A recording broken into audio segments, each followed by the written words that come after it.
Hi, this is John Linneball from John Linneball Tutoring, and this is Elements to Know for the SAT Part 3, Logos.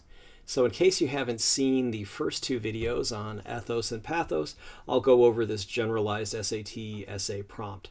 So as you read the passage below, consider how the author, normally this would be the author's real name, uses evidence such as facts or examples to support claims, reasonings to develop ideas and connect claims and evidence, and stylistic or persuasive evidence such as word choice or appeals to emotion to add power to the ideas expressed. So you're going to write an idea in which you explain how the author builds an argument to persuade his or her audience that the author's claim, whatever the author's claim is true. So in your essay, analyze how the author uses one or more of the features listed in the box above, so that'd be this box here, evidence, reasoning, stylistic, or persuasive elements, to strengthen the logic and persuasiveness of his or her argument. Be sure that the analysis focuses on the most relevant features of the passage. Your essay should not explain whether you agree with the author's claims, but rather how the author builds an argument to persuade his or her audience. So looking at the next slide here, same SAT prompt, essay that's generalized because it doesn't really matter what the author's name is. It's always going to be the same. It doesn't matter whether the author's male or female, and it doesn't matter what the author's point is. They'll list it for you, and you'll go through the evidence then when you know what these things are and once you've read the prompt. There are three elements at work here: ethos, pathos, and logos. Now you might say, hey, John, they didn't put those names in the instructions. Well, they're described without names. So they tell you what they are, but they don't give you these names. It's a little test. They want to see if you know the terms ethos, pathos, and logos. Why? Because the people grading these, the people who wrote these problems, are education professionals. They're probably English teachers, English professors, people who work with the written word. And they really want to know if you know these things. So evidence is ethos, as we see here. Pathos is appeals to emotion. Well, wait a minute, the second one is reasoning. Yeah, because that's logos, which is logic, and the third is stylistic or persuasive. So the College Board is being sneaky.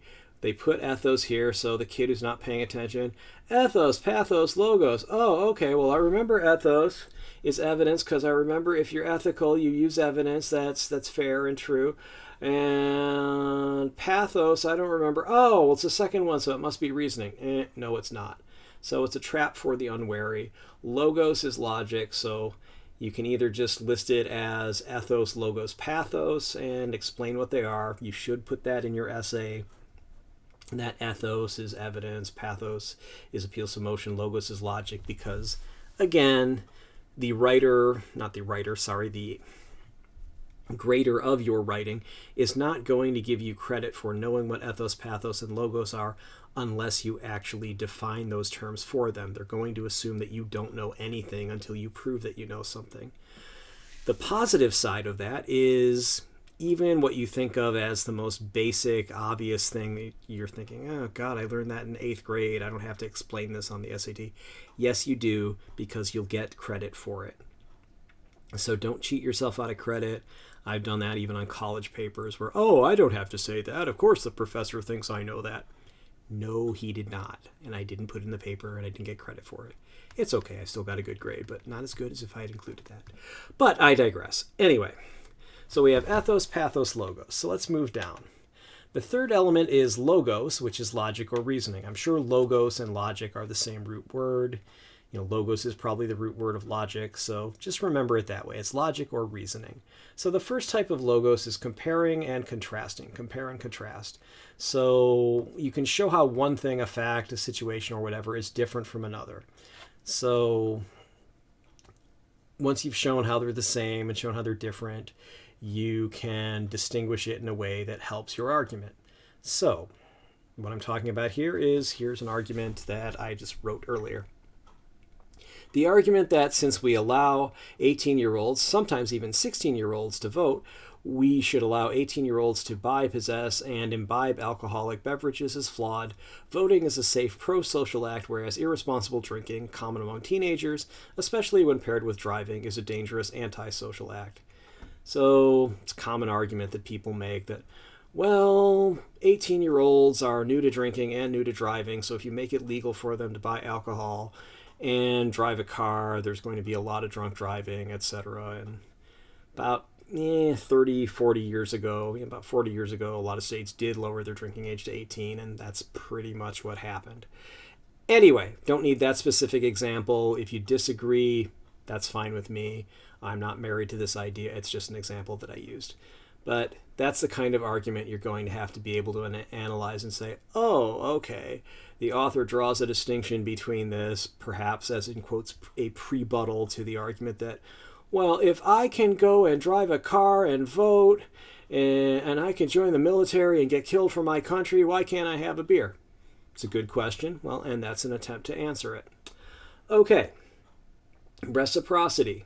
The idea that obligations should be mutual. Basically, why should I honor a bargain when you won't hold up your end of the bargain? That's what reciprocity is, or reciprocation if you want to call it that. So, for example, why should the federal government support students with grants and subsidized loans if the students refuse to support the government by registering for the draft or other national service? If you are male, you do have to register with Selective Service, which is basically the federal draft board, to get any kind of student aid before you go away to college. So that is a real-life example of reciprocity. The third element, logos, logic or reasoning, continued. Okay, consistency is another type of logos. And the definition of consistency is the idea that a good intellectual position cannot contradict itself.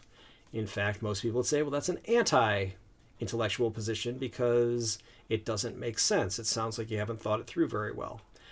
However, the counter-argument to that is a foolish consistency is the hobgoblin of small minds.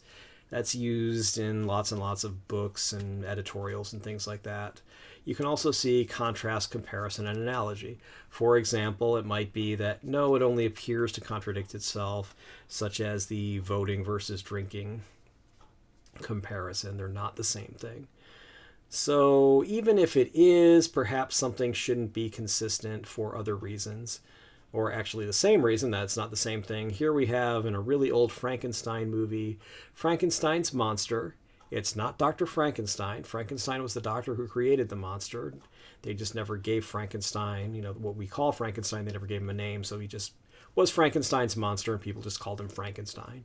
So he comes out, sees a pretty little girl who's throwing pretty flowers into a pond, and after he sees her doing that, he throws her into the pond because by his logic, oh, well, she was throwing pretty flowers into the water. It must be that pretty things belong in the water. She's pretty, so why don't I throw her in the water?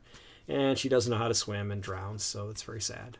But anyway, we can have some examples here, such as a bumper sticker. Why do we call some animals pets and other animals dinner? Well, that's not very consistent. If we think we should be very nice to animals, that's great that we have some that we treat well and call pets, but other ones we kill and eat. That's a little weird. Or I remember seeing this when I was in high school. Punk rocker had this on her jacket and it said, "The system you hate is the system you support," which turns out to be true. But anyway, it shows a logical inconsistency. The same kind of people who often say, "I can't stand the government. I hate it. I can't believe I have to do this." But if there's any kind of threat, "Oh my God, you've got to support this country. What are you, some kind of, enemy of this country?" So a lot of the same people who hate the government so much are the first people to support it when something comes along. Cause and effect. So it's the idea that one thing will cause another, leading to a good or a bad result. When it's done questionably, it's the slippery slope argument. For example, there was a Supreme Court in the late 1980s called Bowers versus Hardwick. I believe it's from 1987. It was a decision that upheld sodomy laws, which were later overturned in another case in the early 2000s. And the idea is it made gay sex illegal. So the argument was basically that, well, if we make gay sex legal, then people who want to have bestial sex with animals or want to have sex with underage children, pedophiles, are going to demand the same right. And how can we stop it there where, if gay sex is legal, then we might have to make pedophilia legal. It's a silly argument. No, there's a big difference between, two grown men or two grown women who are in love doing whatever they want to do in their bedroom, and somebody and an animal who can't consent, or somebody who with a kid who's way too young to know what's going on and consent in any meaningful way. So it's questionable.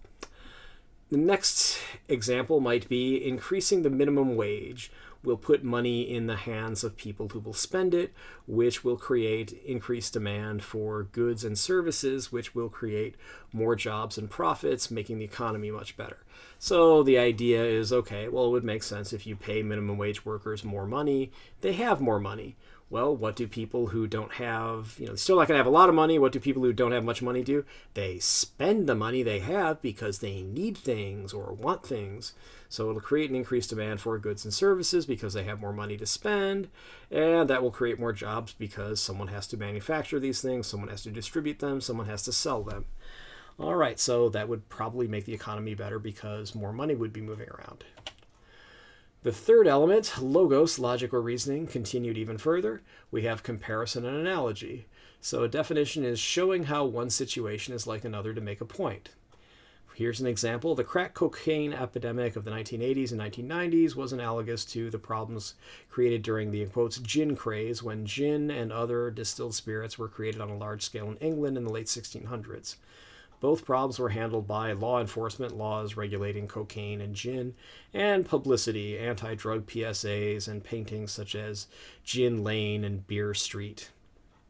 Those were paintings that showed all the things that happened if you were using gin, and would show all these horrible things because people got too drunk on gin, whereas Beer Street, everybody was literally, I guess, sober and very responsible and things like that.